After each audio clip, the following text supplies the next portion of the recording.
Salut, c'est Trado, je suis content de vous retrouver pour la mise à jour de l'analyse technique de l'or et de l'argent libellé en euros et en dollars à destination des investisseurs de long terme.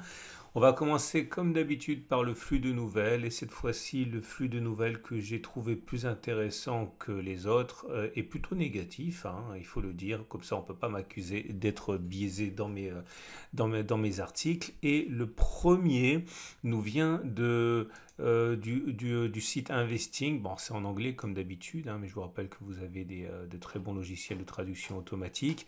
Et le titre s'intitule très ironiquement l'inflation, c'est bon pour l'or. Enfin, du moins, ça devrait être bon pour l'or, sauf quand c'est pas bon. Et clairement, ce qui est expliqué dans cet article, c'est que normalement, l'inflation a deux effets, un effet à plus court terme, un effet à plus long terme. L'effet à plus long terme, c'est que l'inflation fait monter le prix de l'or, puisque c'est une façon justement de se protéger contre l'inflation. Mais à plus court terme, l'or pâtit des augmentations des taux d'intérêt qui sont mises en place par les banques centrales pour juguler justement la hausse des prix. Et l'auteur explique que c'est ce qui se passe actuellement, c'est que l'inflation est de moins en moins transitoire, de plus en plus partie pour durer, et l'or devrait en bénéficier bien plus qu'il ne le fait actuellement, même si actuellement, encore une fois, l'or monte, mais pas à la mesure de la mauvaise surprise inflationniste. Et il explique que ça devrait être le cas jusqu'à ce que la Banque centrale américaine décide de procéder à des véritables modifications de sa politique monétaire, parce que pour l'instant, les investisseurs payent ce qu'ils voient, ils ne payent pas pour voir en fait, hein. Et là, pour l'instant, on sait que la Banque centrale doit agir par rapport à cette inflation, mais on ne sait pas dans quelle mesure, on ne sait pas l'ampleur, hein, de la hausse des taux. Bref, c'est pour ça que l'attentisme prévaut et que l'or ne bénéficie pas pour l'instant de l'inflation, car les investisseurs veulent voir un petit peu ce que vont faire les banques centrales concrètement. Et deuxième article très intéressant, je trouve, hein, c'est que on a dit ici, hein, mais également ailleurs, que la stagflation risquait de devenir la problématique majeure et pas l'inflation, ce qui est pire, puisque la stagflation, c'est l'inflation plus la récession. Et on sait que ces périodes de stagflation sont généralement bonnes pour l'or.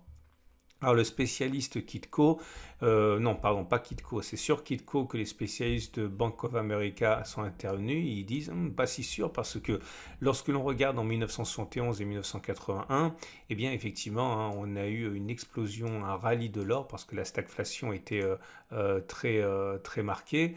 Mais en fait, tout va dépendre de la hausse des matières premières, notamment du pétrole. On sait qu'actuellement le pétrole monte, mais il faudrait en fait que le pétrole et les matières premières augmentent beaucoup plus pour arriver au stade qui a été dangereux en termes de stagflation dans les années 70-80 et qui a poussé l'or vers le haut. Donc clairement, il nous explique que pour l'instant, les chiffres sont compatibles avec une stagflation, mais pas avec une stagflation suffisamment forte pour déclencher ce fameux rallye sur l'or. Donc tout va dépendre de l'évolution du prix du pétrole. Bref, des articles super intéressants que je vous invite vraiment à traduire.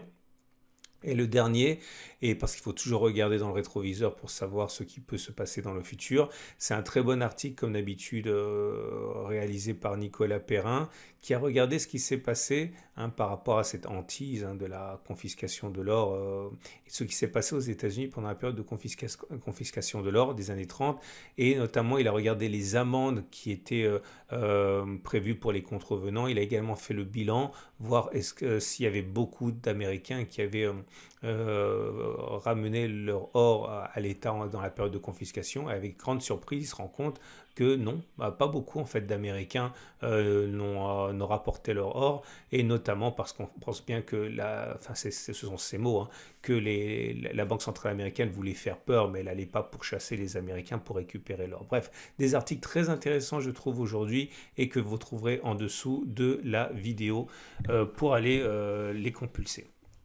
Donc voilà l'or libellé en euros.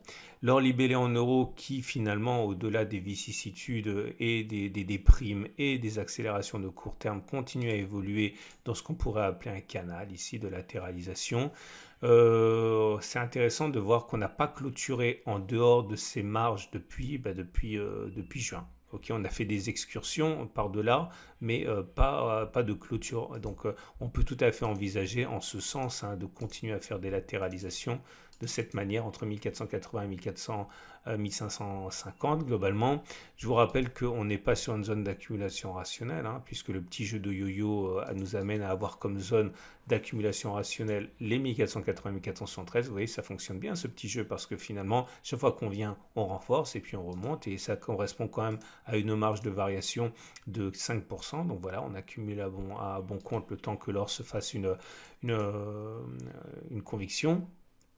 Pour l'or libellé en dollars, c'est la même chose, hein, même si encore une fois, hein, c'est peut-être moins plus terme, encore que regardez la M200, on est en dessous de la M200, hein, donc la tendance de long terme est baissière, mais là aussi, au-delà des gesticulations, finalement, on se retrouve avec, mince, j'ai fait une bêtise, on se retrouve avec une évolution dans cette zone-là, hein, donc il n'y a pas non plus grand-chose à craindre à ce niveau, tant qu'on ne casse pas par le bas cette résistance, enfin ce support des 1724-1134, on reste dans une zone d'accumulation rationnelle ici, et en cas de clôture au-dessus des 1834, notez l'efficacité de cette oblique descendante qui donne beaucoup de plaisir et un terrain de jeu intéressant aux traders, hein, puisque les contacts sont vendus à ce niveau. Pour l'argent libellé en euros, c'est pareil, mais c'est un peu mieux parce que l'argent bénéficie de sa connotation industrielle dans cette période d'espoir économique. Donc la même oblique que je mentionnais a été cassée, donc ça c'est une bonne chose. Ça ne suffit pas pour inverser la tendance de long terme qui reste baissière, puisque la M200 on est en dessous. Par contre, on est repassé au-dessus de la M50, au-dessus de la M7, au-dessus de la M20. Autrement dit, la tendance immédiate, la tendance générale, la tendance de fond deviennent haussières. Là aussi, on peut s'amuser à tracer des canaux, hein, puisque vous voyez finalement ça ressemble à ça ce qu'on a. On évolue entre globalement cette zone de support 18,6, 18,9 et la résistance 28, 29. Ce qui veut dire que là, on n'est pas en zone d'accumulation rationnelle. Zone d'accumulation rationnelle, un retour sur les 18,9 ou alors une clôture au-dessus des 29. Et pour l'argent libellé en dollars, ça donne un scénario équivalent.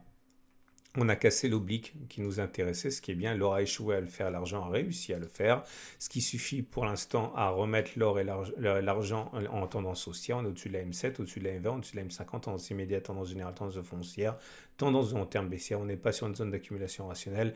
Zone d'accumulation rationnelle 21,4, 21,9 et une clôture au-dessus de 25 $. Voilà ce qu'on pouvait dire pour les métaux précieux. Je vous invite à compulser les articles que je vous ai présentés parce qu'il y a beaucoup plus de choses que celles que j'ai dites et qui pourraient véritablement vous intéresser. Je vous dis à samedi pour la mise à jour.